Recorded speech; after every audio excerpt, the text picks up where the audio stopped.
आज का दिन गुरुवार का पावन दिन है। ये वह पवित्र दिन है जब देवगुरु बृहस्पति और भगवान विष्णु की विशेष आराधना की जाती है।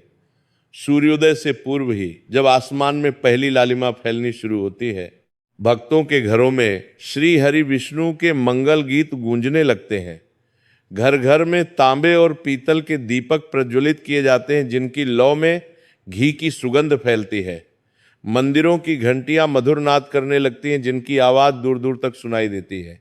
वातावरण में केसर और चंदन की दिव्य सुगंध फैल जाती है, जो मन को शांत और प्रसन्न कर देती है। घर की स्त्रियां अपने आंगनों को रंगोली से सजाती हैं, पीले फूलों की माला बनाती हैं और भगवान विष्णु के लिए विशेष प्रसाद तैयार करती हैं। केले के वृक्ष की जड़ों में जल चढ़ाया जाता है, उसके तने पर हल्दी और कुमकुम का तिलक लगाया जाता है और पीले वस्त्र धारण किए जाते हैं। पूरा वातावरण भक्ति और श्रद्धा से सराबोर हो जाता है। आज हम आपके सामने देवगुरु बृहस्पति और भगवान विष्णु की एक ऐसी अलौकिक कथा प्रस्तुत कर रहे हैं, जिसे सुनने मात्र से जीवन के सभी कष्ट दूर हो जाते हैं और घर में धन धान्य की वृद्धि होती है। ये कथा केवल एक साधारण कहानी नहीं है, बल्कि गुरु की महिमा और भगवान विष्णु की अपार करुणा का जीवंत प्रमाण है। ये कथा सदियों से पीढ़ी दर पीढ़ी सुनाई और सुनी जाती रही है। हमारे पूर्वजों ने इस पवित्र कथा को बड़े संजो कर अपने हृदय में रखा और अपनी संतानों को प्रेम और श्रद्धा के साथ सुनाया। इस प्रकार यह दिव्य कथा युगों युगों से चली आ रही है। जो भी व्यक्ति पूर्ण श्रद्धा और विश्वास के साथ इस कथा को सुनता है या सुनाता है, उसके जीवन में अद्भुत परिवर्तन आता है।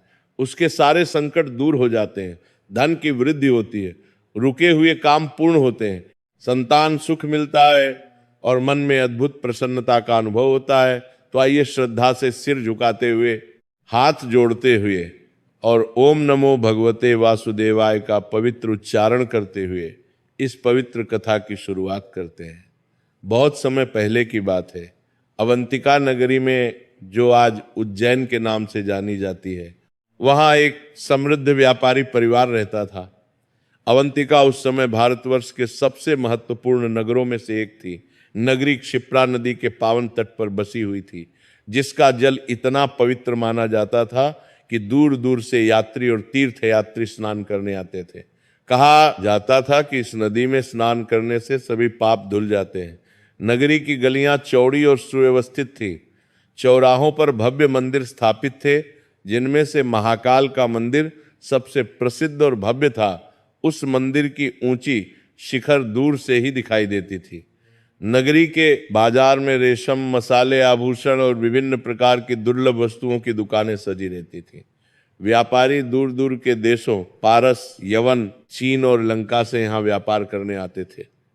नगरी के मध्य में एक विशाल राजप्रासाद था, जो अपनी अद्भुत स्थापत्य कला के लिए विख्यात था। राजप्रासाद की ऊंची मीनारें दूर से ही सूर्य की किरणों में चमकती दिखाई देती थीं। नगरी के चारों ओर सुदृढ़ प्राचीरें थीं, जो शत्रुओं से रक्षा करती थीं, और चारों दिशाओं में विशाल द्वार बने हुए थे। इसी नगरी में क्षिप्रा नदी से कुछ दूरी पर एक विशाल भवन था। यह भवन सेठ धनंजय का था, जो नगरी के सबसे धनी और प्रभावशाली व्यापारियों में से एक थे। भवन 3 मंजिला था और उसकी संरचना अत्यंत भव्य और कलात्मक थी। भवन के मुख्य प्रवेश द्वार पर लकड़ी की बारीक और सुंदर नक्काशी की गई थी, जिसमें हाथी, घोड़े और विभिन्न देवी देवताओं के चित्र उकेरे गए थे। द्वार के दोनों ओर पत्थर के शेर की मूर्तियां स्थापित थी। द्वार पर सदैव 2 लंबे कद के पहरेदार भाला लेकर खड़े रहते थे, जो किसी अनजान व्यक्ति को अंदर नहीं जाने देते थे। भवन के अंदर प्रवेश करते ही एक विशाल और खुला प्रांगण था, जहां संगमरमर का एक सुंदर फव्वारा लगा हुआ था, जिसमें से निरंतर मधुर संगीत की ध्वनि के साथ जल की धाराएं निकलती रहती थीं। प्रांगण के चारों ओर ऊंचे ऊंचे स्तंभ थे, जिन पर रामायण और महाभारत के दृश्यों की सुंदर चित्रकारी की गई थी। भवन में अनेक विशाल कक्ष थे। हर कक्ष बहुत बड़ा और बहुमूल्य वस्तुओं से सुसज्जित था। दीवारों पर विदेशों से लाए गए कीमती चित्र और दर्पण टंगे हुए थे। फर्श पर टाइलें लगी हुई थीं, जो इतनी चमकदार थीं कि उनमें स्पष्ट प्रतिबिंब दिखाई देता था। भवन के एक कोने में एक छोटा सा पूजा गृह भी था, जहां विभिन्न देवी देवताओं की मूर्तियां विराजमान थीं, लेकिन उन पर धूल की मोटी परत जमी हुई थी, क्योंकि वहां कोई नहीं जाता था। परिवार के मुखिया का नाम था सेठ धनंजय। धनंजय लगभग 55 वर्ष का था। उसका शरीर स्थूल और भारी था, क्योंकि वो प्रतिदिन बहुत अच्छा और पौष्टिक खाना खाता था। उसका चेहरा गोल और चौड़ा था और आंखें छोटी छोटी थीं, जिनमें हमेशा चालाकी की चमक रहती थी। उसके गले में सोने की मोटी मोटी मालाएं सदैव पड़ी रहती थी, जो चलते समय खनखनाती थीं। उसकी दोनों उंगलियों में हीरे और माणिक जड़े हुए भारी अंगूठियां चमकती रहती थीं। वह हमेशा कीमती रेशमी वस्त्र पहनता था, जो विदेशों से मंगवाए जाते थे। उसकी आवाज बहुत तेज और कठोर थी। जब वो बोलता था तो उसके शब्द तीर की तरह चुभते थे और नौकर चाकर सब भयभीत होकर कांपने लगते थे। धनंजय एक बहुत ही धनी और सफल व्यापारी था, लेकिन बहुत कंजूस और कठोर हृदय का था। उसके पास सोने चांदी से भरे अनेक भंडार थे, जिनमें स्वर्ण मुद्राएं, चांदी की ईंटें और बहुमूल्य रत्न रखे हुए थे। उसके विशाल गोदामों में अनाज के ऊंचे ऊंचे ढेर लगे रहते थे, गेहूं, चावल, दाल, तेल, सब कुछ। उसके पास हीरे जवाहरात की अनगिनत पेटियां थीं, जिन्हें वो अपने तहखाने में छुपा कर रखता था। वह दूर दूर के देशों से व्यापार करता था। उसके बड़े बड़े जहाज समुद्र पार जाते थे और कीमती सामान, मोती, रेशम, सुगंधित लकड़ियां, मसाले और दुर्लभ वस्तुएं लाते थे। उसके पास नगरी में अनेक दुकानें और व्यापारिक प्रतिष्ठान थे। उसके अधीन सैकड़ों छोटे व्यापारी काम करते थे, जो उसे नियमित रूप से लाभ का हिस्सा देते थे। नगरी में उसका बहुत प्रभाव और दबदबा था। राजा भी उसकी बात ध्यान से सुनते थे, क्योंकि राजकोष में भी उसका बहुत बड़ा योगदान रहता था। लेकिन धनंजय का हृदय पत्थर की तरह कठोर और निर्दयी था।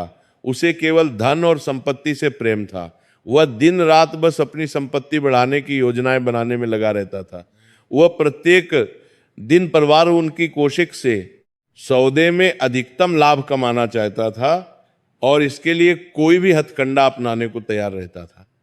अगर किसी ने उससे पैसे उधार लिए होते तो वो बहुत ज्यादा ब्याज वसूलता था।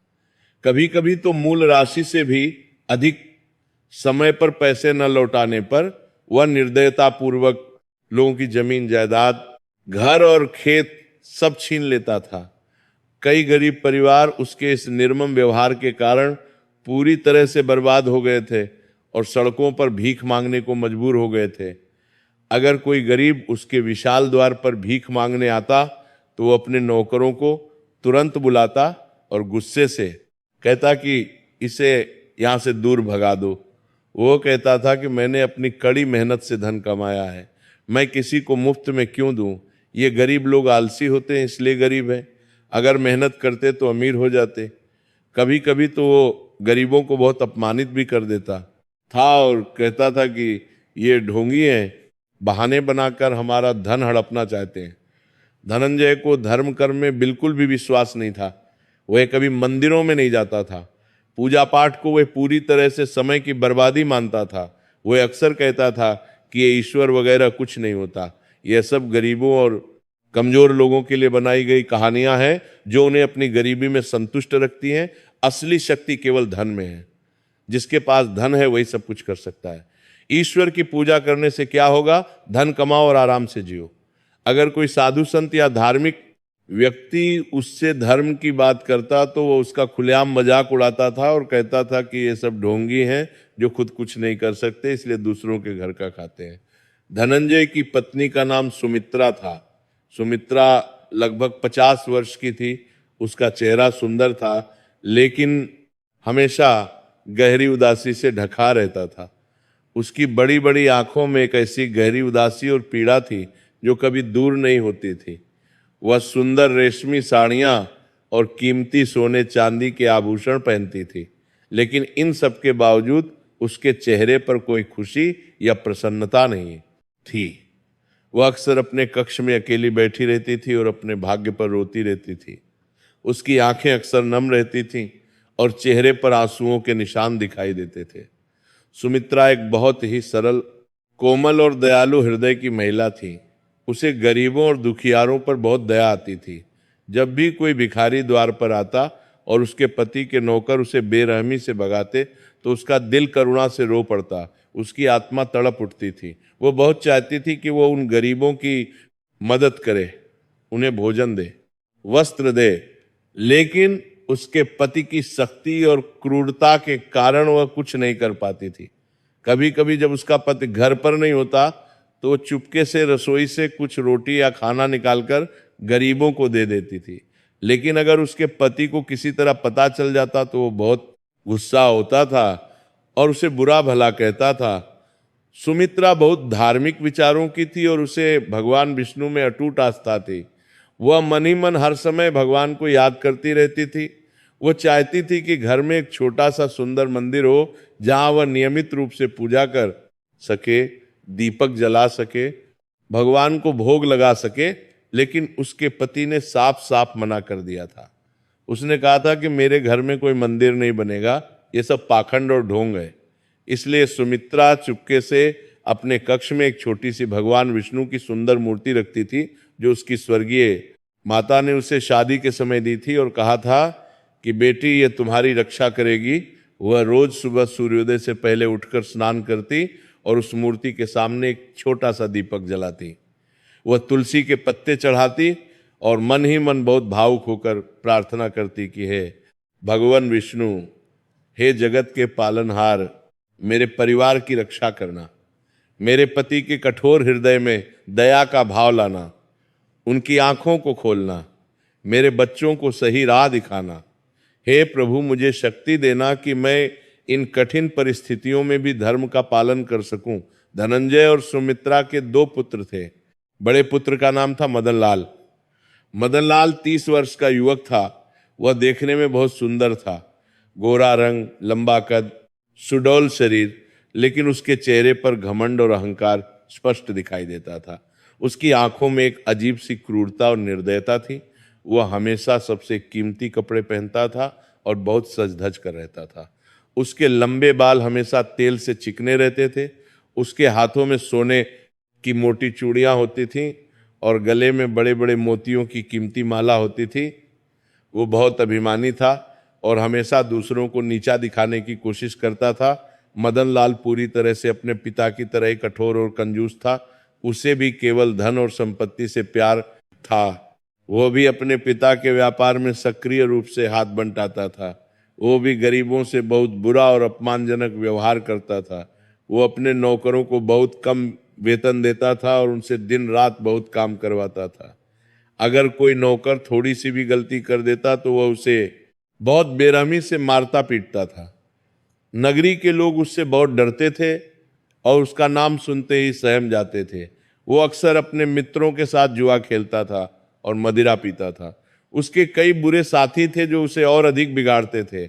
उसकी माता सुमित्रा उसे बहुत प्यारा थे, उसे समझाने की कोशिश करती थी, लेकिन वो अपनी माता की बात नहीं सुनता था और कहता था कि माँ, आप पुराने विचारों की हैं, ये नया जमाना है। छोटे पुत्र का नाम था देवदास। देवदास 25 वर्ष का था। उसका चेहरा कोमल, शांत और तेजस्वी था। उसकी बड़ी बड़ी आंखों में एक दिव्य निर्मलता और पवित्रता थी। उसकी मुस्कान बहुत मधुर और स्नेहपूर्ण थी जो देखने वालों के दिल को छू जाती थी। वह सादे और स्वच्छ कपड़े पहनता था और किसी भी प्रकार के दिखावे में विश्वास नहीं करता था। उसके माथे पर हमेशा चंदन का सुंदर तिलक लगा रहता था। जब वह चलता था तो उसकी चाल में एक अद्भुत सहजता और विनम्रता थी। उसके व्यक्तित्व में एक दिव्य आभा थी। देवदास अपने पिता और भाई से बिल्कुल विपरीत था। उसका हृदय बहुत कोमल, दयालु और करुणा से भरा हुआ था। वो गरीबों को देखकर बहुत दुखी हो जाता और उनकी पीड़ा को महसूस करता था। वो हमेशा दूसरों की मदद करना चाहता था। अगर कोई भूखा दिखता तो वो तुरंत अपना खाना भी उसे दे देता, भले ही खुद भूखा रह जाए। अगर किसी को कपड़े की जरूरत होती तो वो अपने कपड़े भी बिना सोचे दे देता। वो बीमारों की तन मन से सेवा करता था, उनके लिए दवा लाता था। वह बुजुर्गों का बहुत सम्मान करता था और उनके चरण छूता था। नगरी के गरीब लोग उसे साक्षात देवता के समान मानते थे। वे उसे हृदय से आशीर्वाद देते थे और कहते थे कि तुम जैसे सज्जन पुरुष इस धरती पर बहुत कम हैं। देवदास को अपनी माता की तरह भगवान विष्णु में बहुत गहरी और अटूट आस्था थी। वह रोज सुबह अंधेरे में ही उठ जाता था और क्षिप्रा नदी के पावन घाट पर स्नान करने जाता था। नदी का ठंडा जल उसे बहुत शांति देता था। फिर वह भीगे हुए वस्त्रों में ही नगरी के प्रसिद्ध विष्णु मंदिर में जाता था और वहां घंटों पूजा अर्चना करता था। वह मंदिर के प्रांगण में झाड़ू लगाता, दीपक जलाता, ताजे फूल चढ़ाता और भगवान की मूर्ति के सामने बैठकर गहरा ध्यान करता था। पूजा के समय देवदास की तन्मयता और भक्ति देखने लायक होती थी। उसका पूरा चेहरा एक दिव्य आभा से चमक उठता था। उसकी आंखें बंद हो जाती और होठों पर मधुर मुस्कान आ जाती थी। वह कहता था, हे भगवान नारायण, हे जगन्नाथ, आप इस सबके पालनहार हैं, आप इस जगत के स्वामी हैं। मुझे केवल आपकी शरण है, मुझे कुछ नहीं चाहिए। बस इतनी कृपा कीजिए कि मैं सदा जीवन भर आपकी सेवा करता रहूं। मेरे परिवार पर आपकी दया और कृपा सदा बनी रहे। धनंजय को अपने बड़े बेटे मदनलाल पर बहुत गर्व था। वो गर्व से कहता था कि मदनलाल हूबहू मेरे जैसा है। वो व्यापार में बहुत चतुर और होशियार है। वो जानता है कि कैसे पैसा कमाना है। वो मेरे बाद निश्चित रूप से मेरे पूरे व्यापार को संभालेगा और आगे बढ़ाएगा। वो मदनलाल को हमेशा अपने साथ सभी महत्वपूर्ण व्यापारिक बैठकों में ले जाता था।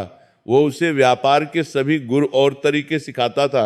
वो कहता था कि देखो बेटा, व्यापार में हमेशा अपना फायदा सबसे पहले देखना चाहिए। दूसरों की भावनाओं की परवाह बिल्कुल मत करो।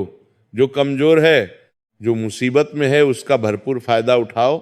यही सफलता का मंत्र है। लेकिन छोटे बेटे देवदास को वह बिल्कुल बेकार और नालायक समझता था।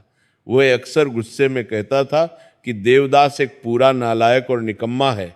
वह दिन भर बस मंदिरों में घूमता रहता है। उसे व्यापार में कोई रुचि या समझ नहीं है।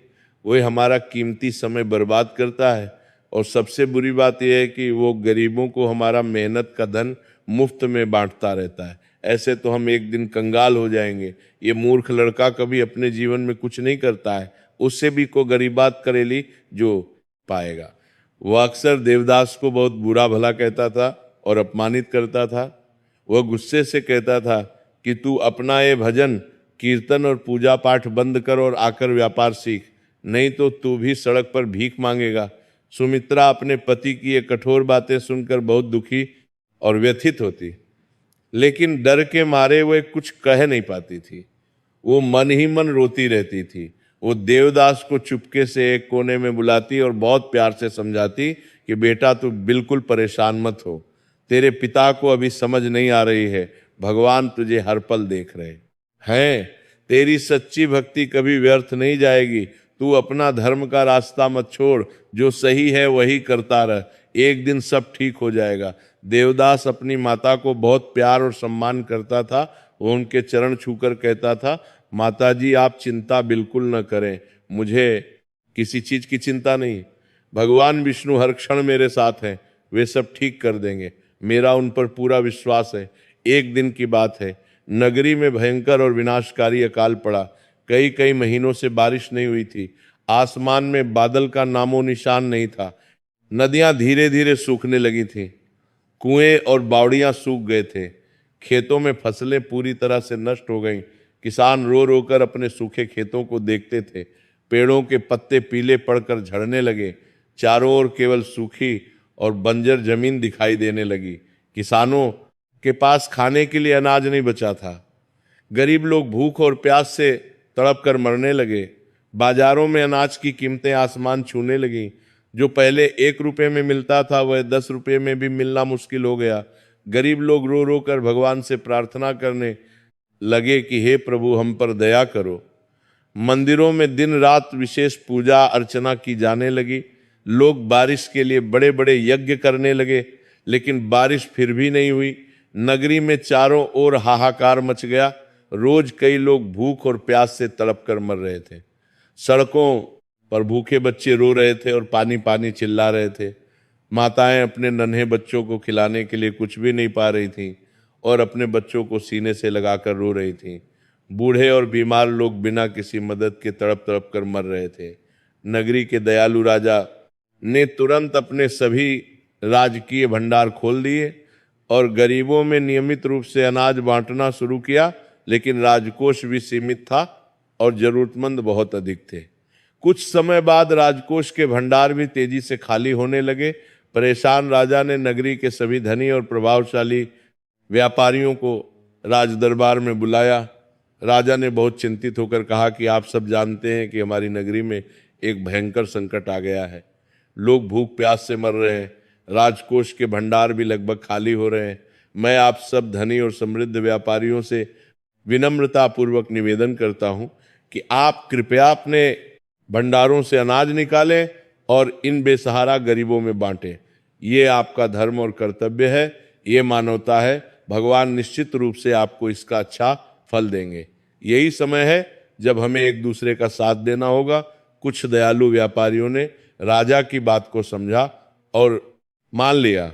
उन्होंने तुरंत अपने भंडारों से अनाज निकालकर गरीबों में बांटना शुरू किया, लेकिन धनंजय ने बिल्कुल साफ और कठोरता से इनकार कर दिया। उसने घमंड से कहा, महाराज, मैंने अपनी कड़ी मेहनत और बुद्धिमानी से यह सारा अनाज इकट्ठा किया है। मैंने इसे खरीदने के लिए बहुत सारे पैसे लगाए हैं। मैं इसे बिना कारण मुफ्त में क्यों बांटूं? अगर किसी को चाहिए तो आकर उचित कीमत देकर खरीद ले। मुफ्त में तो कुछ भी नहीं मिलेगा, और वैसे भी अकाल कोई मेरी गलती तो है नहीं, ये तो प्रकृति का नियम है। मैं क्यों अपना नुकसान करूं? मुझे अपने परिवार के बारे में भी सोचना है। राजा बहुत क्रोधित और आहत हुए। उनकी आंखों में आंसू आ गए। उन्होंने दुख से कहा, धनंजय, तुम इतने कठोर हृदय के कैसे हो गए? क्या तुम्हारे हृदय में जरा भी मानवता नहीं बची? मासूम लोग दुख की मर रहे हैं और तुम्हें केवल अपने धन की चिंता है। तुम्हारे पास इतना अधिक धन है कि तुम्हारी 7 पीढ़ियां आराम से बिता सकती हैं, फिर भी तुम इन मरते हुए गरीबों की मदद नहीं कर रहे। ये तुम्हारा बहुत बड़ा अधर्म और पाप है। इसका फल तुम्हें अवश्य भुगतना पड़ेगा।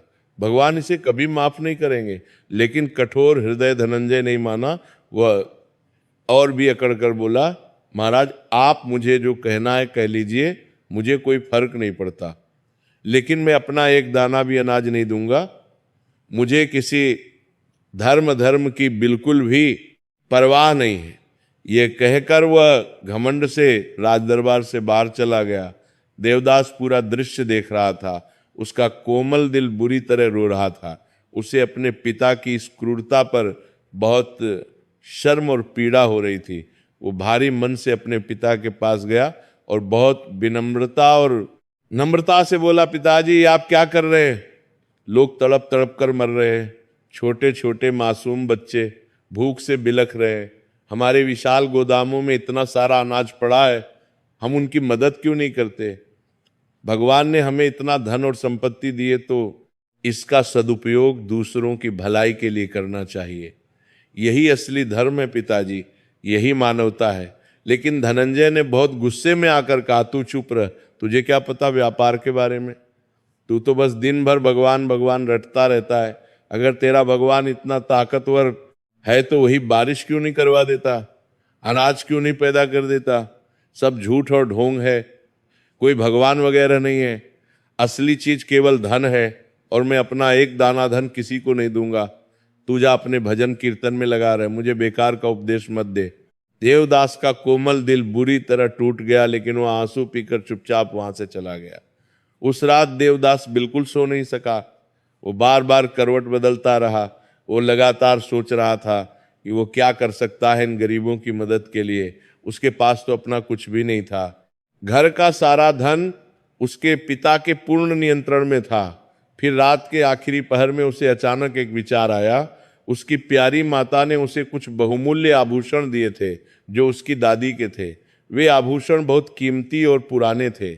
उसकी माता ने बड़े प्यार से कहा था कि बेटा, ये तेरे लिए संभाल कर रखे हैं। जब तेरी शादी होगी तो तू अपनी पत्नी को प्यार से दे देना। लेकिन देवदास ने गंभीरता से सोचा कि इससे बड़ा और महत्वपूर्ण काम और क्या हो सकता है। लोगों की जान बचाना, उन्हें भूख से बचाना सबसे बड़ा धर्म और पुण्य है। उसने तुरंत अपनी माता से इस बारे में बात की। सुमित्रा ने बेटे का चेहरा देखा और उसकी आंखों में झलकती करुणा को समझ गई। उसने प्यार से कहा, बेटा, तू बिल्कुल सही सोच रहा है। मैं तुझ पर गर्व करती हूँ। ये आभूषण ले जा और बेचकर अनाज खरीद ले, फिर जरूरतमंद गरीबों में बांट दे। भगवान तुझे इस महान कार्य का बहुत अच्छा फल जरूर देंगे, लेकिन ध्यान रहे कि अपने पिता को ये बात बिल्कुल मत बताना, नहीं तो वे बहुत अधिक गुस्सा होंगे और समस्या और बढ़ जाएगी। देवदास ने माता के चरण छुए और आशीर्वाद लिया, फिर आभूषण लेकर बाजार की ओर चल पड़ा। उसने एक विश्वसनीय सुनार को वे कीमती आभूषण अच्छे दाम में बेच दिए और उस पूरे पैसे से बहुत सारा अनाज खरीद लिया। फिर वो प्रसन्न मन से उस अनाज को गरीबों में बांटने के लिए नगरी के गरीब इलाके में पहुंच गया। जब नगरी के भूखे और तड़पते लोगों ने देखा कि देवदास बिना कोई कीमत लिए गरीबों में अनाज बांट रहा है, तो बहुत से लोग तुरंत इकट्ठा हो गए। गरीब लोग खुशी और कृतज्ञता से रोने लगे, उनकी आंखों में आंसू थे। वे हाथ जोड़कर कहने लगे कि धन्य है तुम्हारी दया, धन्य है तुम्हारा हृदय, आज तुमने हमारी और हमारे बच्चों की जान बचा ली। भगवान तुम्हें हमेशा सुखी रखें, तुम्हारा जीवन मंगलमय हो। देवदास ने विनम्रता से हाथ जोड़कर कहा, नहीं नहीं, ये सब भगवान विष्णु की महान कृपा है, उन्हीं का धन्यवाद करो और प्रार्थना करो। मैं तो केवल उनका एक छोटा सा सेवक हूं, उन्होंने मुझसे ये काम करवाया है। लेकिन जरूरतमंद लोग बहुत अधिक थे और अनाज सीमित था, इसलिए वो जल्दी ही खत्म हो गया। देवदास का कोमल दिल फिर से भारी हो गया। कुछ और दिन बीत गए, अकाल और भी भयंकर रूप लेता गया। अब तो पीने का पानी भी बहुत दुर्लभ हो गया था। लोग पानी की एक एक बूंद के लिए तरस रहे थे। लोग पानी के लिए कई मीलों दूर जाते थे। पवित्र क्षिप्रा नदी भी लगभग सूख चुकी थी, केवल थोड़ा सा गंदा पानी किसी तरह बह रहा था। नगरी में चारों ओर मौत का भयानक साया मंडरा रहा था। मंदिरों में दिन रात घंटे बज रहे थे। पुजारी रो रो कर भगवान से प्रार्थना कर रहे थे, लेकिन आसमान एकदम साफ था और बादल का नामो निशान नहीं था। एक दिन शाम को देवदास मंदिर के गर्भगृह में भगवान विष्णु की मूर्ति के सामने बैठा हुआ बहुत भावुक होकर प्रार्थना कर रहा था। उसकी आंखों से लगातार आंसू बह रहे थे जो उसके गालों पर लुढ़क रहे थे। उसका गला भर आया था। वो टूटे हुए स्वर में कह रहा था, हे भगवान विष्णु, हे दीन बंधु, हे कृपालु प्रभु, आप तो इस पूरे जगत के पालनहार हैं। आप तो गरीबों और असहायों के रक्षक हैं। कृपया इन निर्दोष और बेसहारा गरीबों पर दया कीजिए। ये मासूम लोग, ये छोटे छोटे बच्चे क्यों इतना कष्ट झेल रहे हैं, क्यों मर रहे हैं? माताएं अपने बच्चों को बचा नहीं पा रही हैं। कृपया बारिश भेजिए, कृपया इस भयानक अकाल को दूर कीजिए। मैं आपसे हाथ जोड़कर सिर झुकाकर विनती करता हूं प्रभु। वह देर तक रोता रहा और मन से प्रार्थना करता रहा। उस रात देवदास ने पूरी रात जागकर भगवान विष्णु का जाप किया। उसने कठोर व्रत रखा और पूरी रात विष्णु सहस्त्रनाम का पवित्र पाठ किया। उसकी आवाज भावनाओं से कांप रही थी। वह मंदिर के सामने बैठा रहा। उसने अनेक दीपक जलाए जिनकी रोशनी पूरे मंदिर को रोशन कर रही थी। उसने तुलसी के ताजे पत्ते चढ़ाए। उसने पूरी श्रद्धा और एकाग्रता से प्रार्थना की। सुबह होते होते गहरी थकान के कारण वह वहीं भगवान विष्णु की पावन मूर्ति के सामने गहरी नींद में सो गया। तभी देवदास को एक अद्भुत और दिव्य स्वप्न आया। स्वप्न में उसने देखा कि उसके चारों ओर अचानक एक अलौकिक दिव्य प्रकाश फैल गया है। यह प्रकाश स्वर्णिम था और बहुत शांतिदायक और मनमोहक था। उस तेज प्रकाश के बीच में स्वयं भगवान विष्णु साक्षात दिव्य रूप में विराजमान है। उनका रूप अत्यंत मनोहर, सुंदर और दिव्य था, जिसे शब्दों में वर्णन करना असंभव है। उनकी 4 भुजाएं थीं। एक हाथ में दिव्य शंख था जिससे ओंकार की ध्वनि निकल रही थी। दूसरे में सुदर्शन चक्र चमक रहा था। तीसरे में गदा थी और चौथे में सुंदर कमल का पुष्प था। उनका वर्ण नीला श्याम था और उनके पूरे शरीर से अद्भुत दिव्य प्रकाश निकल रहा था जो सूर्य से भी अधिक तेजस्वी था। उनके मस्तक पर एक सुंदर स्वर्ण मुकुट था जिसमें अनगिनत रत्न जड़े हुए थे जो चमक रहे थे। उनके गले में प्रसिद्ध कौस्तुभ मणि चमक रही थी।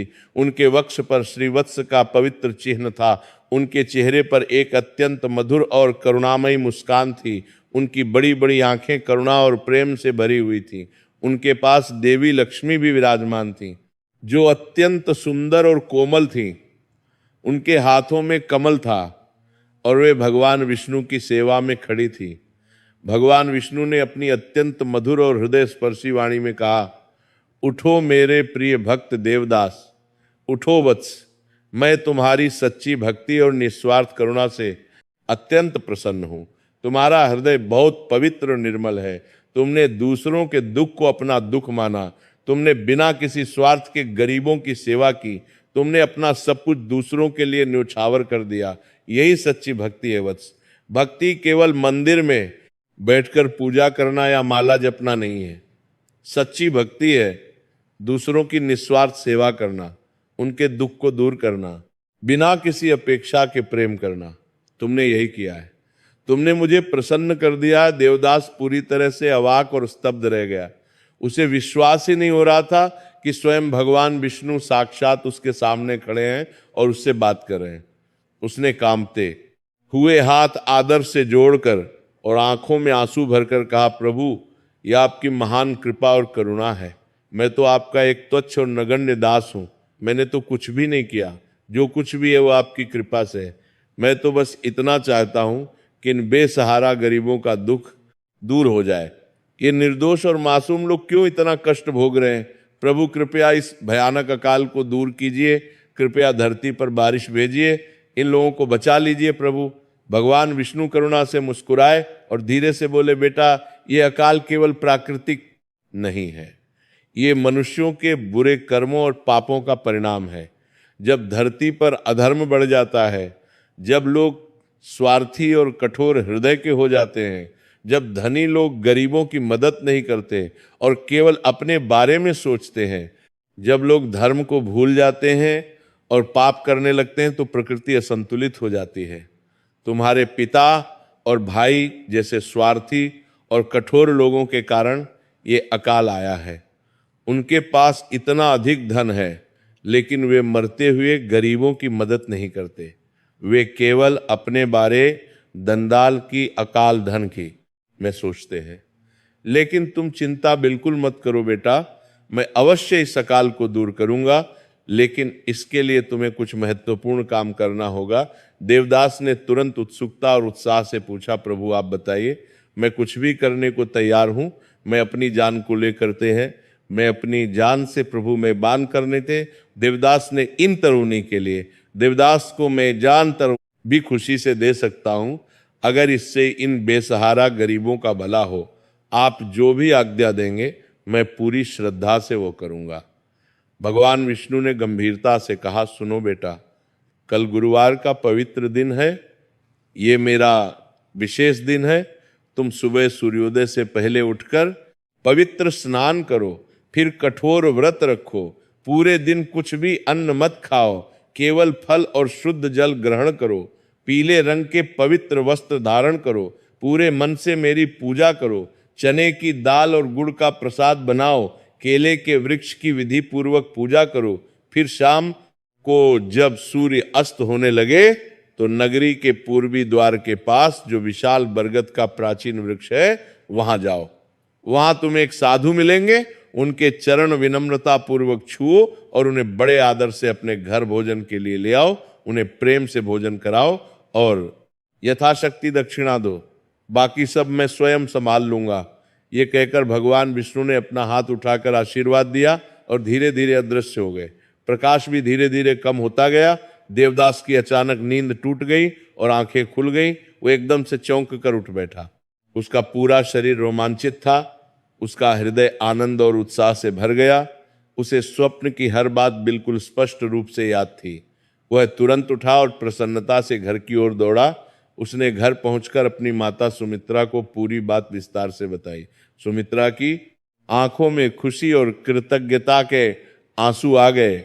उसने हाथ जोड़कर ऊपर देखा और कहा, हे भगवान विष्णु, आपकी महान कृपा है। फिर उसने देवदास से कहा, बेटा, ये तो हमारा बहुत बड़ा सौभाग्य है। भगवान विष्णु ने तुझे साक्षात दर्शन दी। अब निश्चित रूप से सब कुछ ठीक हो जाएगा। चल हम तुरंत तैयारी करते हैं। अगले दिन गुरुवार की पवित्र सुबह देवदास बहुत जल्दी अंधेरे में ही उठ गया। उसने पवित्र क्षिप्रा नदी में स्नान किया। पानी कम था और ठंडा था, लेकिन उसने पूरी श्रद्धा और भक्ति से स्नान किया। उसने स्वच्छ पीले रंग के वस्त्र धारण किए। फिर उसकी माता सुमित्रा ने बड़े प्रेम और श्रद्धा से चने की दाल और गुड़ का स्वादिष्ट प्रसाद बनाया। उन्होंने आंगन में केले के वृक्ष की जड़ों में गंगा जल चढ़ाया और विधि पूर्वक पूजा की। देवदास ने बहुत श्रद्धा और एकाग्रता से भगवान विष्णु की पूजा की। उसने पूरे मंदिर को ताजे सुगंधित फूलों से सजाया, तुलसी के पवित्र पत्ते चढ़ाए, घी के दीपक जलाए, सुगंधित धूप लगाई, विष्णु सहस्त्रनाम का पवित्र पाठ किया। पूरे दिन उसने कठोर व्रत रखा, केवल थोड़े से फल खाए और शुद्ध जल पिया। उसका मन पूरी तरह से भगवान विष्णु में लगा हुआ था। शाम होते ही जब सूर्य पश्चिम में अस्त होने लगा, देवदास पूर्वी द्वार की ओर तेजी से चल पड़ा। जब वह प्राचीन बरगद के विशाल पेड़ के पास पहुंचा तो उसने देखा कि वहां सचमुच एक साधु बैठे हुए हैं। वे पेड़ के नीचे एक सफेद आसन पर शांति पूर्वक विराजमान थे।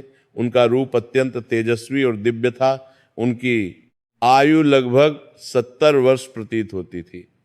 उनके बाल और लंबी दाढ़ी बिल्कुल सफेद थी, जो चांदी की तरह चमक रही थी। उनके शरीर पर भगवा रंग का पवित्र वस्त्र था। उनके माथे पर चंदन और कुमकुम का बड़ा तिलक था। उनके चेहरे पर एक अलौकिक दिव्य शांति थी। उनकी आंखों में अपार ज्ञान और करुणा की झलक थी। जब देवदास ने उन्हें देखा तो उसे तुरंत एहसास हुआ कि ये कोई साधारण साधु नहीं है, बल्कि कोई महान संत है। देवदास ने उन्हें देखते ही बड़े आदर से साष्टांग प्रणाम किया। उसने अपने पूरे शरीर को जमीन पर लिटा दिया और साधु के चरणों को स्पर्श किया। साधु ने करुणा से मुस्कुराते हुए कहा, खुश रहो बेटा, उठो वत्स, भगवान तुम्हारा कल्याण करे। तुम कौन हो और यहाँ क्यों आए हो? देवदास ने विनम्रता पूर्वक कहा, महाराज मेरा नाम देवदास है, मैं इस नगरी का रहने वाला हूँ। महाराज भगवान विष्णु ने कल रात मुझे स्वप्न में साक्षात दर्शन दिए और आज्ञा दी कि मैं आपको अपने घर भोजन के लिए ले आऊं। कृपया आप मेरे साथ चलें। मेरी माता ने बहुत प्रेम और श्रद्धा से भोजन बनाया है। आपकी कृपा से हमारा घर पवित्र और धन्य हो जाएगा। साधु ने बड़ी गंभीरता से देवदास की ओर देखा। उनकी दिव्य दृष्टि देवदास के हृदय को देख रही थी। कुछ क्षण मौन रहने के बाद उन्होंने कहा, तो तुम वही देवदास हो जिसने अपने बहुमूल्य पारिवारिक आभूषण बेचकर गरीबों को अनाज बांटा। तुम वही देवदास हो जो हर रोज मंदिर में भगवान की सच्ची पूजा करता है।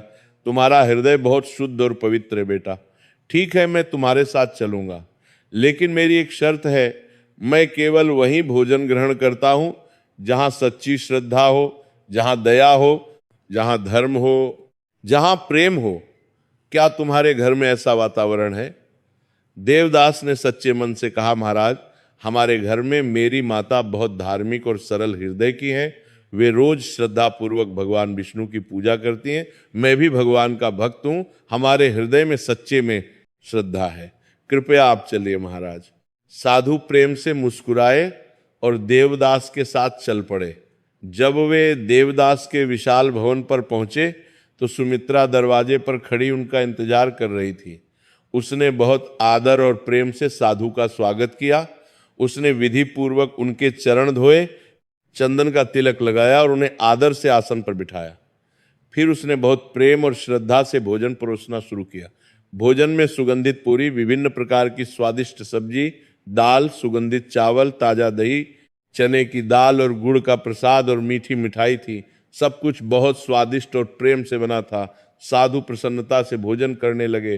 ठीक उसी समय धनंजय अपने गोदाम की जांच करके लौट रहा था। जब उसने घर में प्रवेश किया और देखा कि एक साधु आए हुए हैं और भोजन कर रहे हैं तो उसे बहुत तीव्र गुस्सा आया।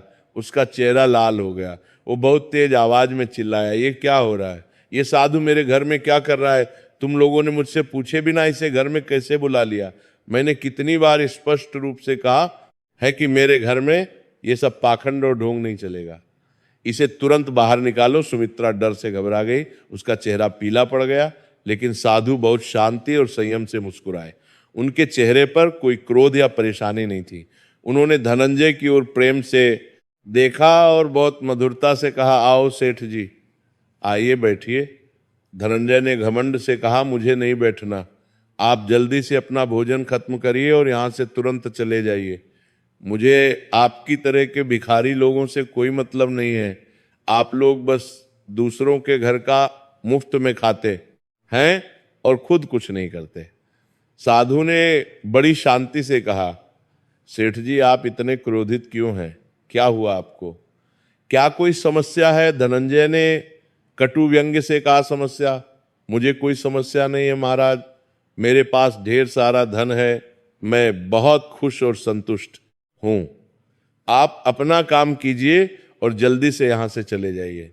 साधु ने गंभीरता और करुणा से कहा, सेठ जी धन से सब कुछ नहीं मिलता, धन केवल बाहरी सुख देता है जो अस्थाई है।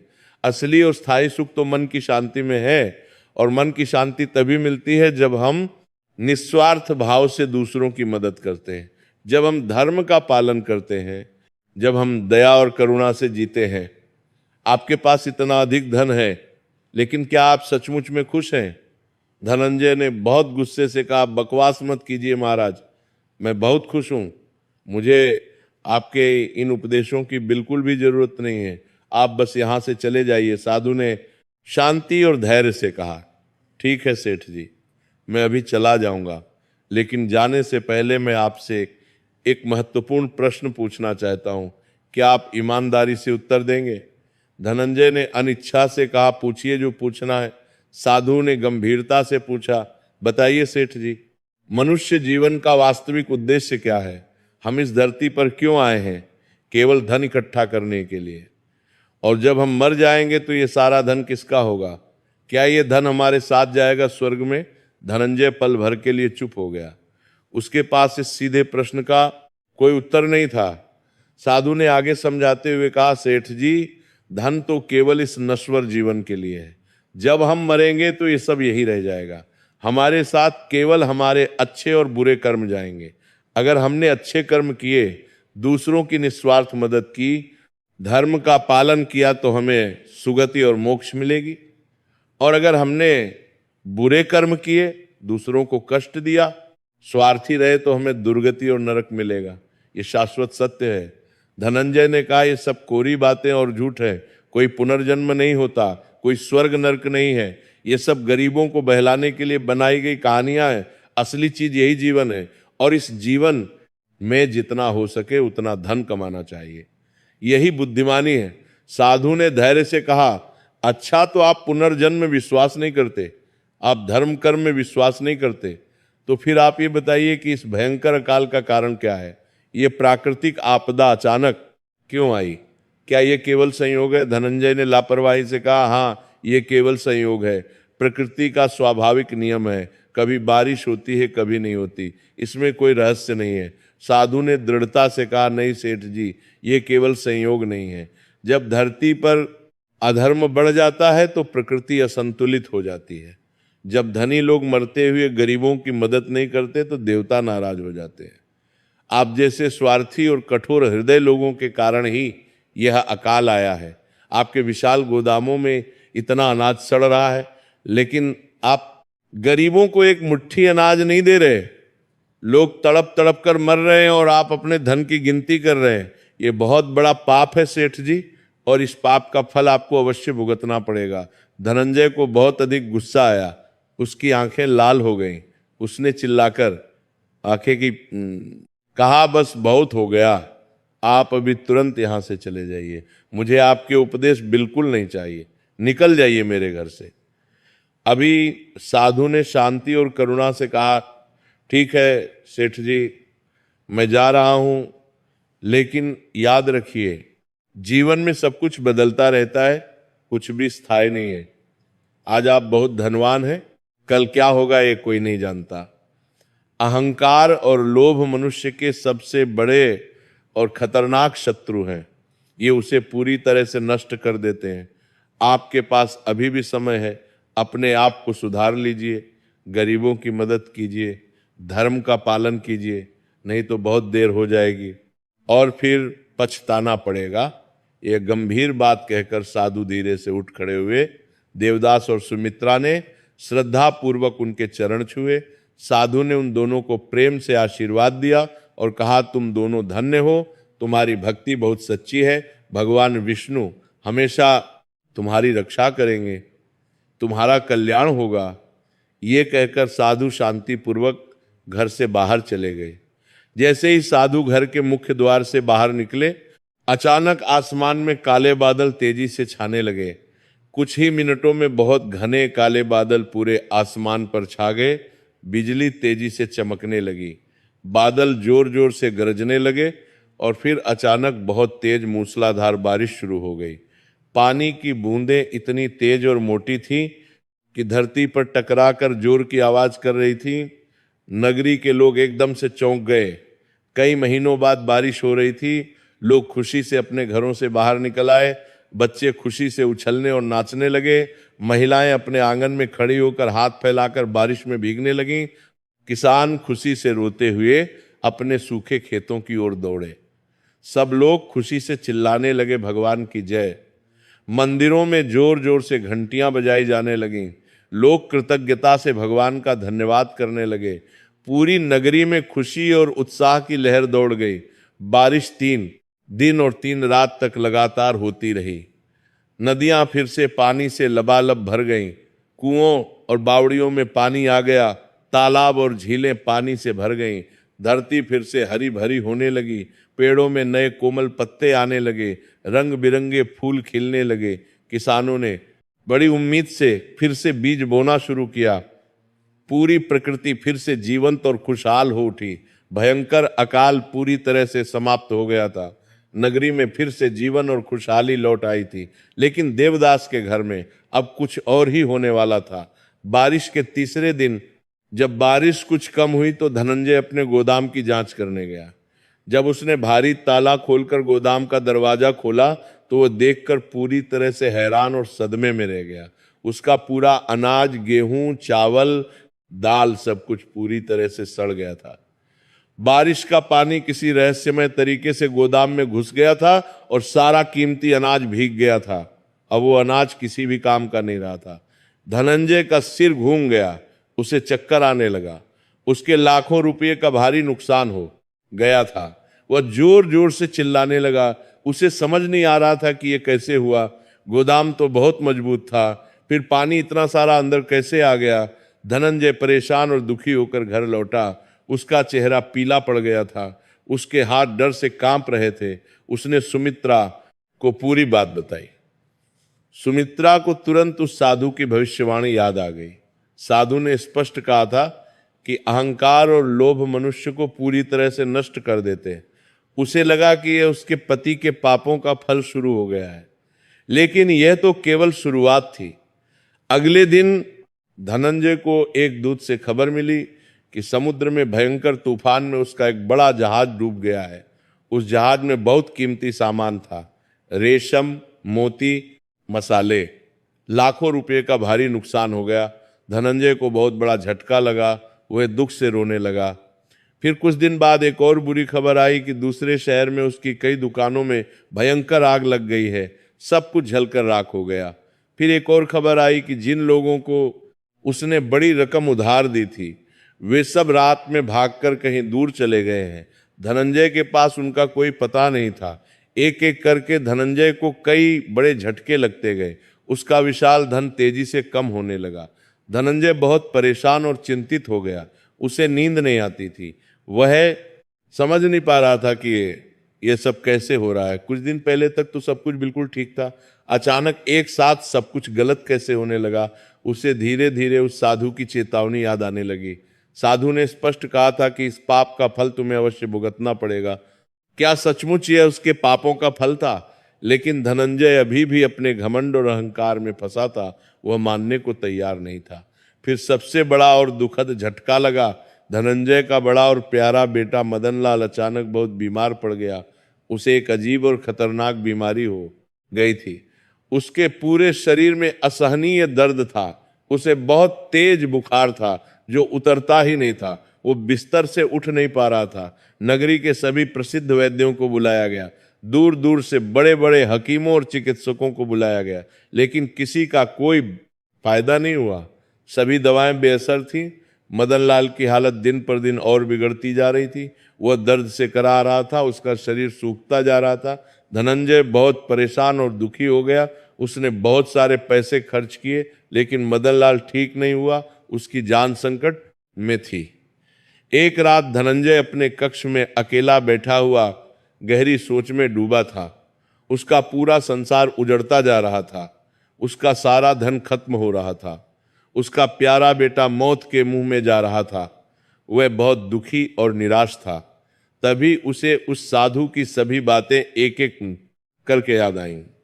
साधु ने कहा था कि धन के साथ केवल कर्म जाते हैं। साधु ने कहा था कि अहंकार और लोभ मनुष्य को नष्ट कर देते हैं। साधु ने कहा था कि गरीबों की मदद करनी चाहिए। धनंजय को पहली बार अपने जीवन में लगा कि शायद साधु सही कह रहे थे। शायद उसने बहुत बड़ी गलती की थी। शायद ये सब उसके पापों का परिणाम था। धनंजय की आंखों से आंसू निकलने लगे, रोने लगा। जीवन में पहली बार उसकी आंखों से सच्चे पश्चाताप के आंसू निकले। वो सोच रहा था कि उसने अपने पूरे जीवन में क्या किया। उसने केवल धन इकट्ठा किया, उसने किसी की मदद नहीं की, उसने गरीबों को दुख दिया, उसने लोगों को बर्बाद किया। उसने अपने छोटे बेटे देवदास को कभी प्यार नहीं दिया, जबकि देवदास का हृदय इतना शुद्ध और पवित्र था। उसे अपनी सभी गलतियां स्पष्ट रूप से याद आने लगीं। वह घंटों रोता रहा। सुबह होते ही धनंजय टूटे हुए मन से देवदास के पास गया। देवदास अपने कक्ष में शांति से पूजा कर रहा था। धनंजय ने दरवाजा धीरे से खटखटाया। देवदास ने दरवाजा खोला और अपने पिता को देखा। उसके पिता का चेहरा पूरी तरह से बदला हुआ था।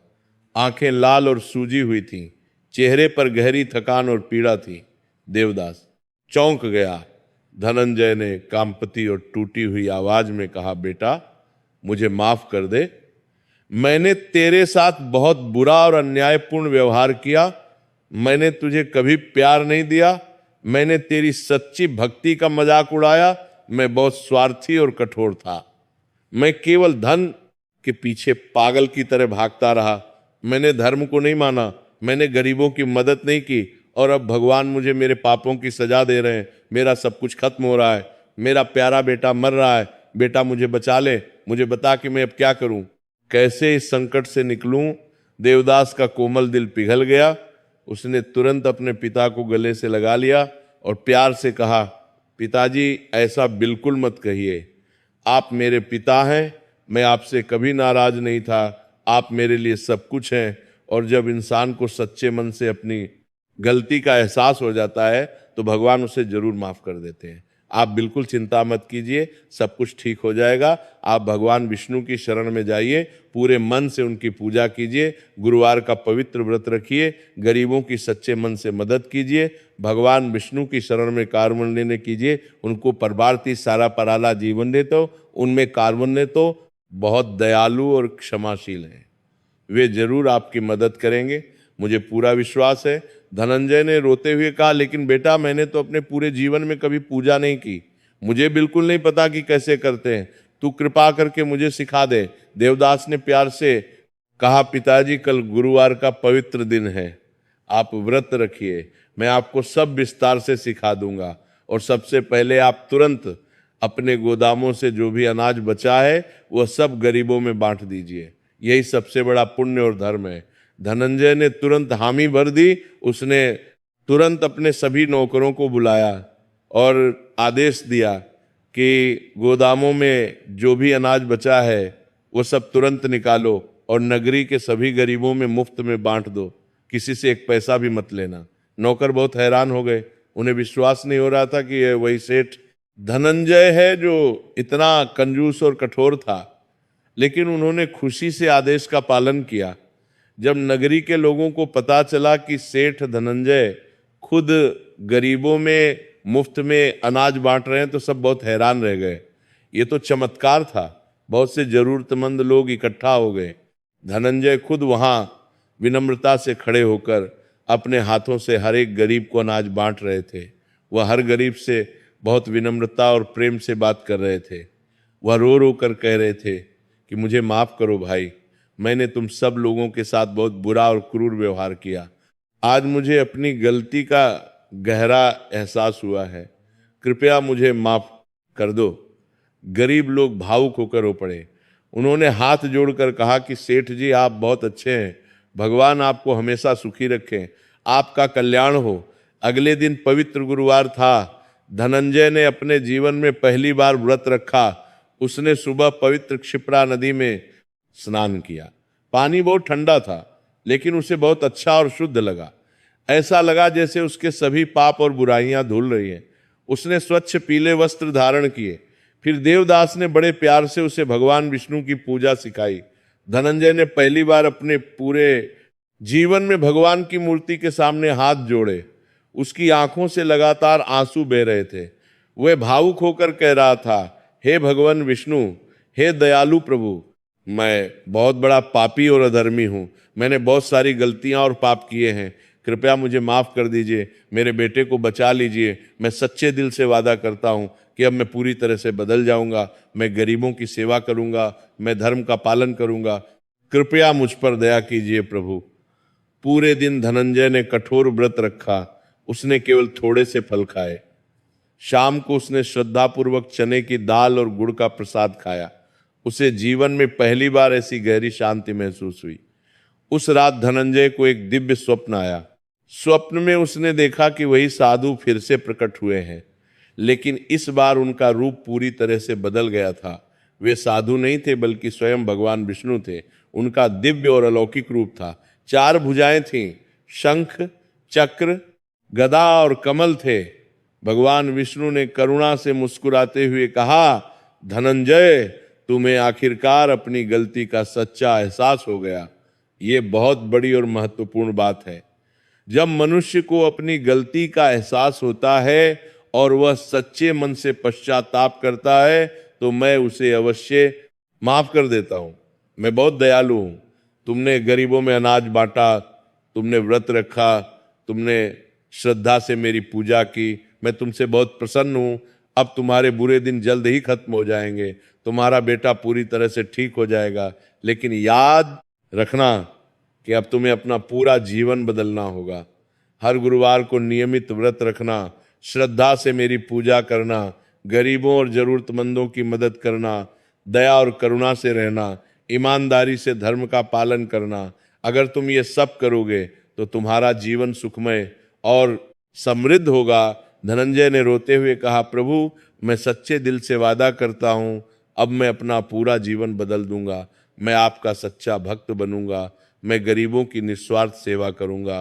कृपा बनाए रखिए प्रभु। भगवान विष्णु ने प्रेम से आशीर्वाद दिया और धीरे धीरे अदृश्य हो गए। सुबह होते ही धनंजय की नींद खुली। उसे स्वप्न बिल्कुल स्पष्ट रूप से याद था। उसका हृदय आनंद और आशा से भर गया। वह तुरंत मदन लाल के कक्ष में दौड़ता हुआ गया। वहां पहुंचकर उसने आश्चर्य से देखा कि मदन लाल बिस्तर पर उठकर बैठा हुआ है। उसका बुखार पूरी तरह से उतर गया था। वो बिल्कुल स्वस्थ और तरोताजा दिख रहा था। धनंजय की खुशी का कोई ठिकाना नहीं रहा। उसने खुशी से मदन लाल को गले से लगा लिया। मदन लाल ने मुस्कुराते हुए कहा, पिताजी, मुझे बहुत अच्छा लग रहा है, मैं पूरी तरह से ठीक हूँ। ये सच में एक चमत्कार था। धनंजय ने तुरंत पूरे परिवार को इकट्ठा किया और अपना दिव्य स्वप्न सबको सुनाया। सब लोग भावुक होकर भगवान विष्णु की जय जयकार करने लगे। सुमित्रा और देवदास की आंखों में खुशी और कृतज्ञता के आंसू थे। उनकी लंबी प्रार्थना आखिरकार पूरी हुई थी। धनंजय ने मदन लाल की ओर मुड़कर गंभीरता से कहा, बेटा, हम दोनों ने अपने जीवन में बहुत बड़ी गलतियां की हैं। हमने गरीबों के साथ बहुत बुरा और क्रूर व्यवहार किया। हमने धर्म को नहीं माना। हमने केवल धन के पीछे भागे। लेकिन दयालु भगवान ने हमें एक और अनमोल मौका दिया है। अब हमें अपना पूरा जीवन बदलना होगा। क्या तू मेरा साथ देगा? मदन लाल ने सच्चे मन से कहा, हाँ पिताजी, मैं भी पूरी तरह से बदलूंगा। मैंने भी बहुत गलतियां और पाप किए हैं। अब मैं भी भगवान विष्णु का सच्चा भक्त बनूंगा। मैं भी गरीबों की मदद करूंगा। मैंने मृत्यु को बहुत करीब से देखा है। अब मुझे जीवन का असली मूल्य समझ आ गया है। धनंजय ने भावुक होकर अपने छोटे बेटे देवदास को गले लगाया और कहा, बेटा, तू ही सही था। तेरी सच्ची भक्ति और करुणा ने हम सबको बचा लिया। तू मेरा गुरु है। मैं अब तुझसे भक्ति और धर्म सीखूंगा। उस पवित्र दिन के बाद धनंजय का पूरा जीवन और व्यक्तित्व पूरी तरह से बदल गया। वह हर गुरुवार को नियमित रूप से व्रत रखने लगा। वह भगवान विष्णु की श्रद्धापूर्वक पूजा करने लगा। उसने अपने सभी व्यापार में पूरी ईमानदारी लानी शुरू की। वह अब किसी से भी अनुचित तरीके से पैसे नहीं लेता था। जिन गरीब लोगों को उसने पहले परेशान किया था, उनसे एक एक करके माफी मांगी। जिनकी जमीन जायदाद उसने गलत तरीके से ली थी, वह सब विनम्रतापूर्वक वापस कर दी। वह नियमित रूप से गरीबों और जरूरतमंदों की मदद करने लगा। उसने नगरी में एक विशाल धर्मशाला बनवाई, जहां गरीब यात्री और बेसहारा लोग मुफ्त में रुक सकते थे। उसने एक बड़ा अन्न क्षेत्र बनवाया, जहां रोज सैकड़ों गरीबों को स्वादिष्ट भोजन कराया जाता था। उसने नगरी के विभिन्न स्थानों पर कई कुएं और बावड़ियां खुदवाईं, ताकि लोगों को पीने के पानी की कमी न हो। उसने एक विशाल और भव्य विष्णु मंदिर बनवाया, जहां हर गुरुवार को विशेष पूजा और कथा होती थी। धीरे धीरे धनंजय का खोया हुआ धन फिर से तेजी से बढ़ने लगा, लेकिन इस बार वह धन का सही और उचित उपयोग करता था। वह अपने और अपने परिवार के लिए केवल उतना ही रखता था जितना आवश्यक था। बाकी सब कुछ गरीबों की मदद और धार्मिक कार्यों में खर्च करता था। उसके व्यापार में अद्भुत बरकत होने लगी। जो जहाज समुद्र में डूब गया था, उसका बहुमूल्य सामान किसी चमत्कार से बच गया और वापस मिल गया। जो लोग पैसे लेकर भाग गए थे, उनमें से कई लौट आए और पूरे ब्याज सहित पैसे वापस किए। धनंजय की प्रसिद्धि और सम्मान फिर से बढ़ने लगा, लेकिन इस बार यह प्रसिद्धि उसकी दया, करुणा और सच्ची भक्ति के कारण थी, न कि धन के कारण। मदन लाल भी अपने पिता की तरह पूरी तरह से बदल गया। वह भी नियमित रूप से अपने पिता और भाई देवदास के साथ गरीबों की सेवा करने लगा। वह भी हर गुरुवार को व्रत रखने लगा और मंदिर जाने लगा। उसने अपने सभी बुरे साथियों को छोड़ दिया। उसने जुआ खेलना और मदिरा पीना पूरी तरह से छोड़ दिया। वह एक सज्जन और अच्छा इंसान बन गया। उसने भी गरीबों के प्रति दया और करुणा का भाव विकसित किया। देवदास की खुशी और संतोष का कोई पार नहीं था। उसका पूरा परिवार आखिरकार बदल गया था। अब उनके घर में सच्ची शांति, खुशी और समृद्धि थी। कुछ समय बाद धनंजय ने देवदास की शादी नगरी के एक बहुत अच्छे और सम्मानित परिवार की लड़की से करवाई। लड़की का नाम रुक्मिणी था। रुक्मिणी भी बहुत धार्मिक, सरल और सुशील स्वभाव की थी। वह भी भगवान विष्णु की सच्ची भक्त थी। देवदास और रुक्मिणी की जोड़ी बहुत सुंदर और आदर्श बनी। दोनों मिलकर गरीबों और जरूरतमंदों की निस्वार्थ सेवा करते थे। मदन लाल की शादी भी एक सुंदर, गुणवान और धार्मिक लड़की से हुई। पूरा परिवार अब सुखी, समृद्ध और संतुष्ट हो गया। एक दिन की बात है, नगरी में फिर से वही रहस्यमय साधु आए जो पहले आए थे। लोगों ने उन्हें देखा और तुरंत खुशी से धनंजय को खबर दी। धनंजय, देवदास, मदन लाल और सुमित्रा सब जल्दी से दौड़कर साधु के पास पहुंचे। उन्होंने बड़ी श्रद्धा से साधु के पवित्र चरणों में गिरकर प्रणाम किया। धनंजय ने रोते हुए और भावुक होकर कहा, महाराज, आपने ही मेरी आंखें खोल दी। आपने ही मुझे सच्चा रास्ता दिखाया। आप भगवान विष्णु के रूप में ही आए थे। मैं जीवन भर आपका क्षणी रहूंगा। आपकी कृपा से मेरा और मेरे परिवार का कल्याण हुआ। साधु ने करुणा से मुस्कुराते हुए कहा, बेटा, मैं तो केवल एक माध्यम था। असली कृपा तो भगवान विष्णु की है। तुमने अपनी गलती को स्वीकार किया और सच्चे मन से सुधर गए। यही सबसे बड़ी और महत्वपूर्ण बात है। अब तुम सही और धर्म के रास्ते पर हो। इसी पर आजीवन चलते रहो, कभी इस रास्ते से मत भटकना। धनंजय ने हाथ जोड़कर कहा, महाराज, कृपया हमारे घर चलिए। हम सब आपकी सेवा करना चाहते हैं। साधु प्रसन्नता पूर्वक मान गए और उनके घर चले गए। घर पर पहुंचकर पूरे परिवार ने साधु की बहुत आदर और प्रेम से सेवा की। भोजन के बाद धनंजय ने साधु को बहुत सारा धन और स्वर्ण मुद्राएं दक्षिणा में देना चाहा, लेकिन साधु ने विनम्रता पूर्वक मना कर दिया। उन्होंने कहा, बेटा, मुझे धन और संपत्ति की कोई जरूरत नहीं है। ये सारा धन तुम गरीबों और जरूरतमंदों में बांट दो। यही मेरे लिए सबसे बड़ी और सच्ची दक्षिणा है। फिर साधु ने पूरे परिवार को हाथ उठाकर आशीर्वाद दिया। उन्होंने कहा, तुम सब बहुत भाग्यशाली हो कि तुम्हें सही समय पर सही रास्ता मिल गया। अब तुम्हारा जीवन हमेशा सुखमय और समृद्ध रहेगा। लेकिन हमेशा याद रखना कि हर गुरुवार का व्रत नियमित रूप से जरूर करना, भगवान विष्णु की श्रद्धापूर्वक पूजा करना, गरीबों और असहायों की निस्वार्थ मदद करना, दया और करुणा से जीना, पूरी ईमानदारी से व्यापार करना, कभी भी घमंड और अहंकार मत करना। यही सच्चा धर्म है, यही जीवन का असली उद्देश्य है। यह महत्वपूर्ण उपदेश देकर साधु धीरे से घर से बाहर निकले। जैसे ही वे मुख्य द्वार से बाहर निकले, अचानक एक तेज और चमकदार दिव्य प्रकाश चमका। साधु का रूप धीरे धीरे बदलने लगा। सबके आश्चर्यचकित आंखों के सामने साधु गायब हो गए और उनकी जगह साक्षात भगवान विष्णु प्रकट हुए। उनका दिव्य और अलौकिक रूप था। 4 भुजाएं थीं, एक हाथ में शंख, दूसरे में चक्र, तीसरे में गदा और चौथे में सुंदर कमल था। माता लक्ष्मी भी उनके साथ दिव्य रूप में विराजमान थीं। पूरा वातावरण दिव्य प्रकाश से जगमगा उठा। दिव्य और मनमोहक सुगंध चारों ओर फैल गई। आसमान से सुगंधित फूलों की वर्षा होने लगी। धनंजय और पूरा परिवार तुरंत साष्टांग प्रणाम करके जमीन पर गिर गया। वे सब भावुक होकर रो रहे थे। इतना बड़ा और दुर्लभ सौभाग्य उन्हें मिला था। भगवान विष्णु ने करुणा से आशीर्वाद देते हुए अपनी मधुर दिव्य वाणी में कहा, धनंजय, सुमित्रा, देवदास, मदनलाल, तुम सब धन्य हो। तुम्हारी भक्ति सच्ची और निष्कपट है। तुम्हारा पश्चाताप सच्चा था। तुमने अपने जीवन को पूरी तरह से बदल दिया। मैं तुम सबसे बहुत प्रसन्न हूं। अब तुम्हारे जीवन में कभी कोई कष्ट या संकट नहीं आएगा। तुम्हारा धन हमेशा बढ़ता रहेगा। तुम्हारी संतानें सुखी, स्वस्थ और समृद्ध रहेंगी। तुम्हारा यश चारों दिशाओं में फैलेगा। लेकिन हमेशा याद रखना कि ये सब तुम्हें इसलिए मिला है क्योंकि तुमने अपने जीवन को बदल लिया। तुमने गरीबों की सच्चे मन से सेवा की। तुमने धर्म का पालन किया। इसी पवित्र रास्ते पर आजीवन चलते रहो। और हाँ, हर गुरुवार को मेरा व्रत अवश्य करना। यह व्रत बहुत पवित्र और शुभ है। जो भी श्रद्धापूर्वक इस व्रत को करता है उसके सभी कष्ट दूर हो जाते हैं। उसके घर में धन धान्य की वृद्धि होती है। उसकी सभी मनोकामनाएं पूर्ण होती हैं। उसे मेरी विशेष कृपा प्राप्त होती है। ये आशीर्वाद और उपदेश देकर भगवान विष्णु धीरे धीरे अदृश्य होने लगे। दिव्य प्रकाश भी धीरे धीरे कम होने लगा।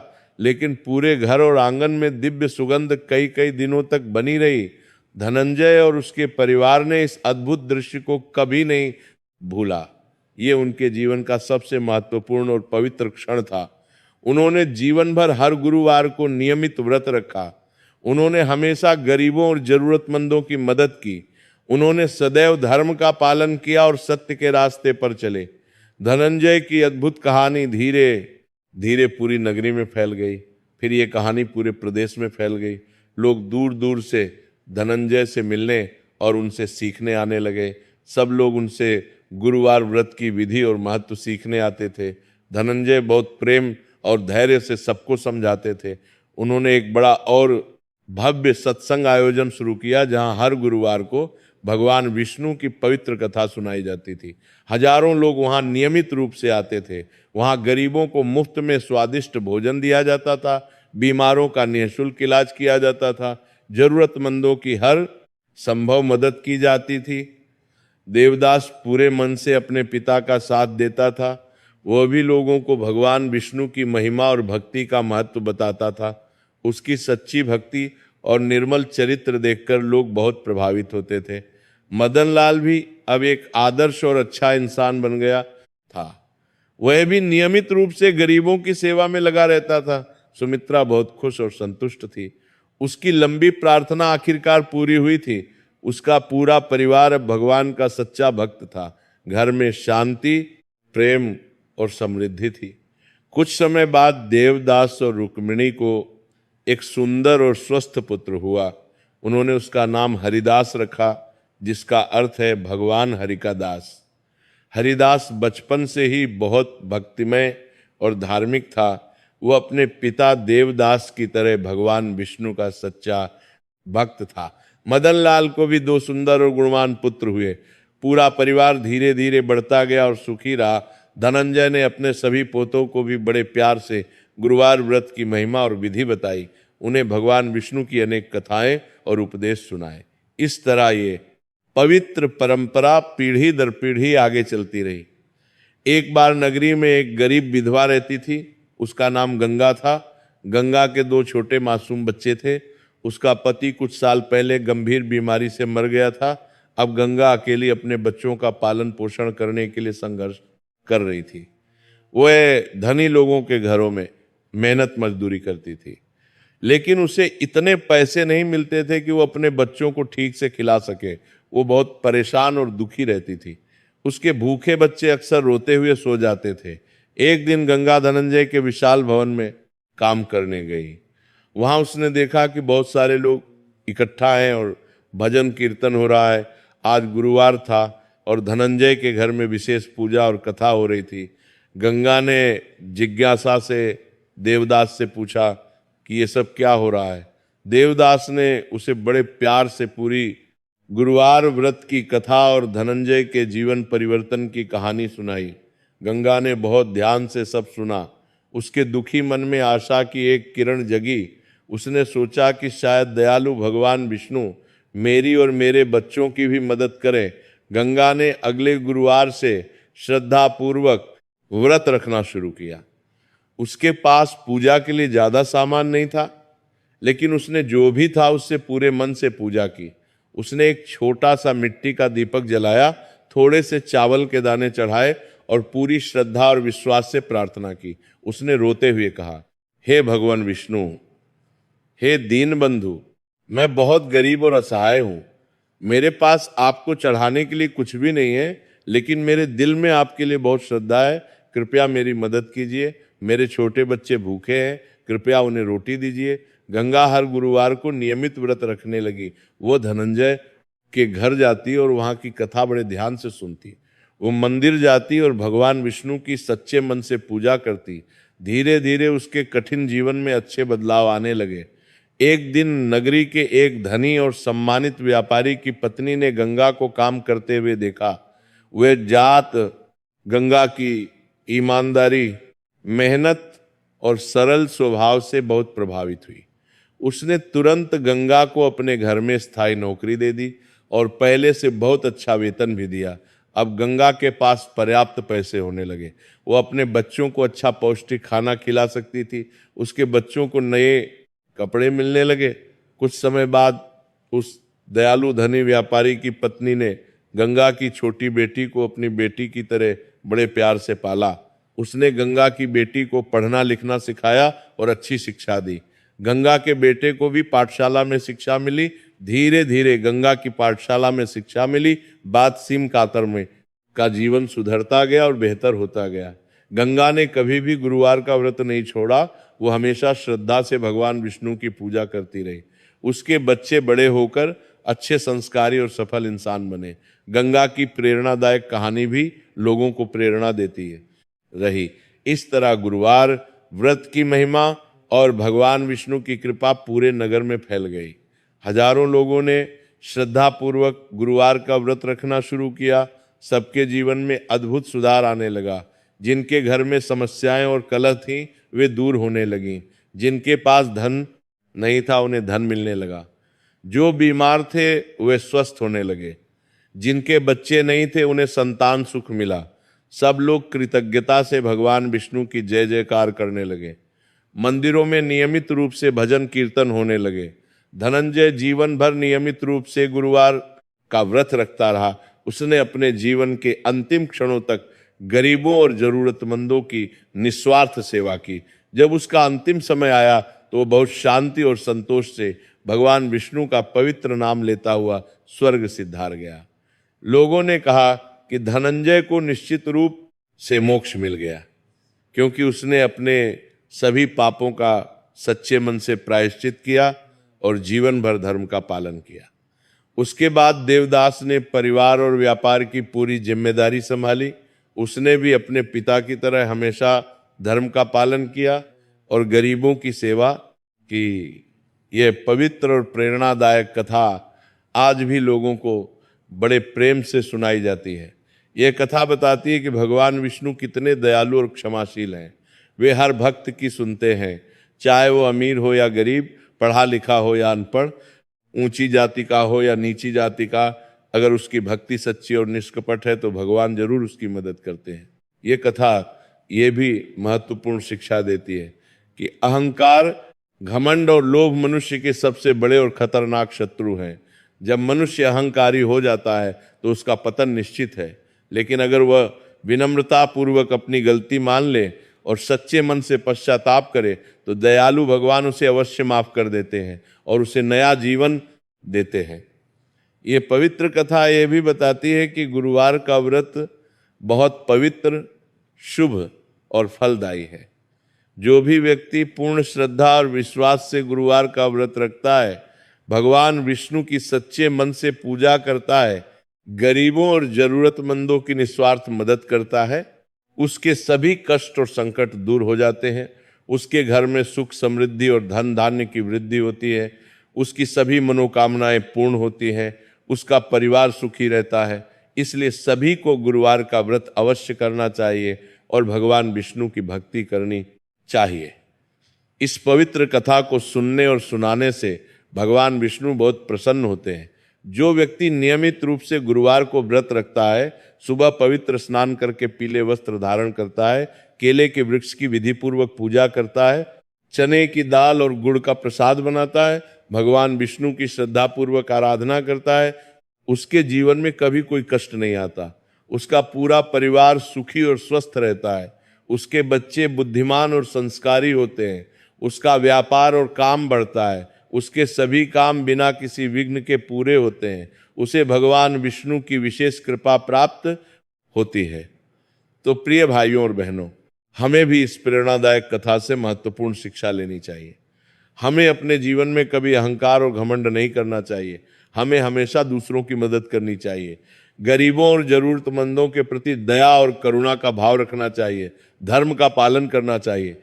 ईमानदारी से जीना चाहिए। और सबसे महत्वपूर्ण बात यह है कि हमें भगवान विष्णु की सच्ची भक्ति करनी चाहिए। गुरुवार का व्रत रखना चाहिए, तभी हमारा जीवन सुखमय और सफल होगा। इति श्री गुरुवार व्रत कथा संपूर्ण। भगवान विष्णु की जय।